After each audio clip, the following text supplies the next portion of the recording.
మెదక్ జిల్లా వెల్దుర్తి మండల కేంద్రంలోని శ్రీ రాజరాజేశ్వర దేవి ఆలయంలో శ్రావణ మాసం ఉత్సవాలు ఘనంగా నిర్వహిస్తున్నారు. ప్రతి సంవత్సరం నిర్వహించే శ్రావణ మాసం ఉత్సవాల సందర్భంగా ఆదివారం శ్రీ రాజరాజేశ్వరి మాతకు శతరుద్రం అమ్మవారికి కళ్యాణ మహోత్సవం కన్నుల పండుగగా నిర్వహించారు.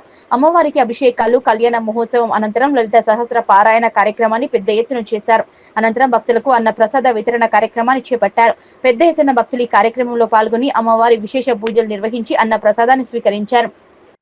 ఈ కార్యక్రమంలో రాజరాజేశ్వరి ఆలయ పురోహితులు ఫణిరామ్ చందర్, నందు పంతులు, మహిళా సమైక్య జిల్లా అధ్యక్షురాలు ముక్తాబాయి, జగ్గా అశోక్ గౌడ్ తదితరులు పాల్గొన్నారు. ఈ వెల్దుర్తి గ్రామంలో ప్రతి సంవత్సరం మేము ఈ శ్రావణ మాసంలో మా గురువారి ఆజ్ఞ ప్రకారము ప్రతి శ్రావణ మాసంలో శతరుద్రము మరియు శివపార్వతుల కళ్యాణం జరుపుటకు మా గురువు గారు నిర్ణయించబడింది. సో ప్రతి సంవత్సరం లాగే ఈ సంవత్సరం కూడా మేము అమ్మవారికి అభిషేకము, గాజులతో అలంకరణ చేసుకొని కళ్యాణం చేసుకొని ఉన్నాము. గ్రామ ప్రజలందరికీ అమ్మవారి ప్రసాదంగా భోజనం చేసి వెళ్తున్నారు. ఈ కార్యక్రమం వచ్చిన వాళ్ళందరికీ ఇదే కార్యక్రమం ప్రతి సంవత్సరం మేము జరపాలని అనుకుంటున్నాం.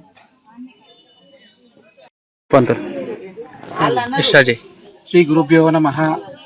సో శ్రీ వెల్దుర్తి గ్రామంలో శ్రీ రాజరాజేశ్వరి దేవాలయంలో గత సంవత్సరంగా మేము తీసుకున్నటువంటి శతరుద్రాభిషేకము, శివ పార్వతీ కళ్యాణ మహోత్సవము, అలాగే లలితా సహస్రనామము, దేవి ఖడ్గమాల స్తోత్రమాలలు, త్రిశతి నామ స్తోత్రాలు ఇవన్నీ కూడా చేస్తూ ఉంటున్నాము. ప్రతి సంవత్సరంగా మా వంశపారంపర్యంగా వస్తున్నటువంటి ఆచార ప్రకారంగా ఈ ఆలయంలో జరుగుతూ ఉంటుంటుంది. సో ఈ సంవత్సరం కూడా చాలా వైభవోపేతంగా అమ్మవారి దయ వల్ల, గురు మధురానంద సరస్వతి స్వామివారి అనుగ్రహం వలన ఈసారి కూడా శతరుద్రాభిషేకము, శివునికి శతరుద్రాభిషేకోత్సవంలో మళ్ళీ శివపార్వతుల కళ్యాణ మహోత్సవము చాలా బాగా జరిగింది. అలాగే ఊరు వాళ్ళందరూ కూడా వచ్చేసి అందరి సహకారం ద్వారా ఇది ప్రతి సంవత్సరంగా జరుగుతూ ఉంది.